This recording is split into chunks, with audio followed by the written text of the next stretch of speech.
Good morning students, class fourth. आज हम पढ़ेंगे अकारांता नपुंसकलिंग शब्दा। एतस्मिन् पाठे वयम् अकारांत नपुंसकलिंग शब्दाना विषय पठिष्यामः। यानी इस पाठ में हम सब अकारांत नपुंसकलिंग शब्दों के विषय में पढ़ेंगे। ये शब्दा न तु पुल्लिंगा भवन्ति न स्त्रीलिंगा भवन्ति ते नपुंसकलिंग शब्दा भवन्ति। जो शब्द न तो पुल्लिंग होते हैं और न ही स्त्रीलिंग होते हैं वे नपुंसकलिंग शब्द होते हैं। येषां नपुंसकलिंगानां शब्दानां अन्ते अस्वरस्य ध्वनि भवति ते अकारांत नपुंसकलिंग शब्दा भवन्ति। यानी कि जिन शब्दों के अंत में अस्वर की ध्वनि आती है, जिन शब्दों के अंत में अस्वर की ध्वनि होती है वे अकारांत नपुंसकलिंग शब्द होते हैं।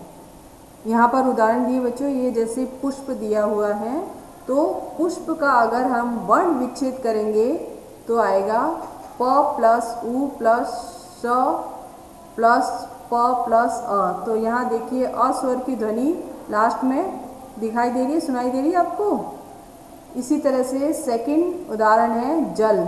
जल का वर्ण विच्छेद करेंगे हम तो आएगा ज प्लस अ प्लस ल प्लस अ।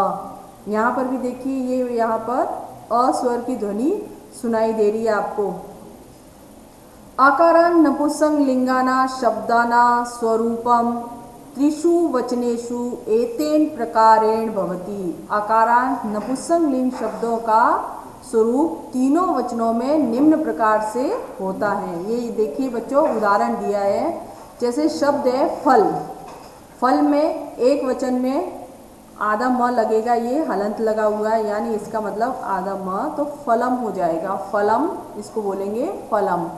एक वचन में शब्द होगा फलम और द्विवचन में फल प्लस एक ही मात्रा लग जाएगी तो क्या हो जाएगा फले।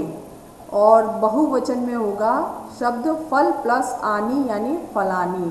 तो एक वचन में शब्द होगा फलम, द्विवचन में होगा फले और बहुवचन में शब्द बनेगा फलानी।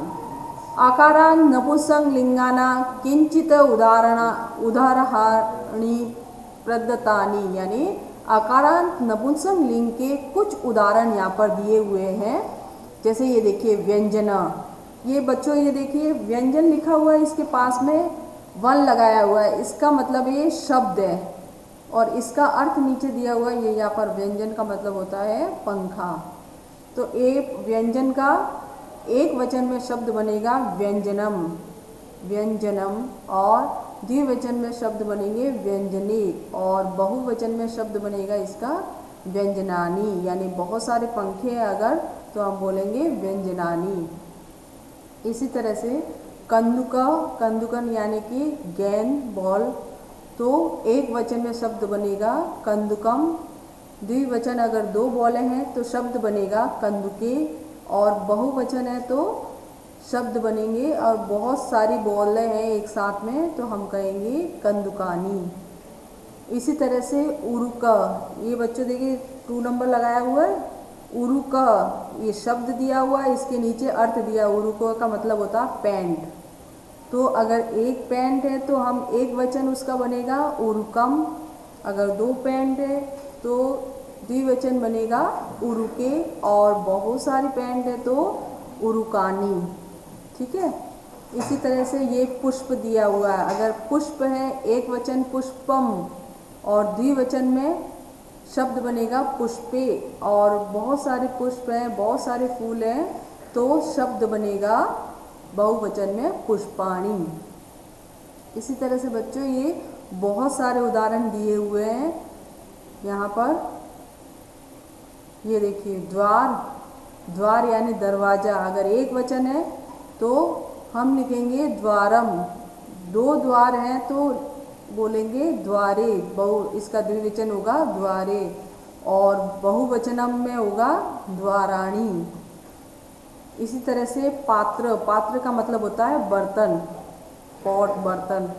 तो अगर एक वचन है तो शब्द बनेगा पात्रम, द्विवचन है तो शब्द बनेगा पात्रे, और बहुवचन है तो पात्राणि।